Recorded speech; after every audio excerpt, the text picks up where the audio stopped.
So yun guys, makita ko lang sa inyo tong bahay ko. So ayan, pasok na tayo dito.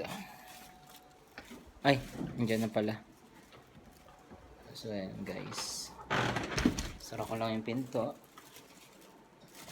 And dahil medyo pagod ako ngayon and sa second floor yung kwarto ko, may elevator tayo guys. So ayan.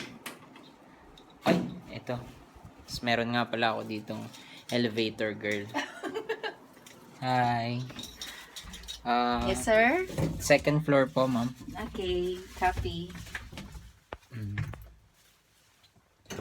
So, ayan. Uy, maipit ka dyan, tanga. Ganyan-ganyan ka. Ikaw yung So, ayan mag-ibig. guys. Second floor lang ako pupunta pero na-elevator ako dahil pagod.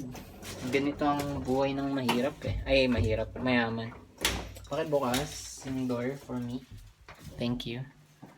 So, may option ako. Pwede ako mag-elevator, pwedeng stairs. Pero, di ba? Mawawalan ako ng 268 something calories kapag nag-stairs ako. So, yeah.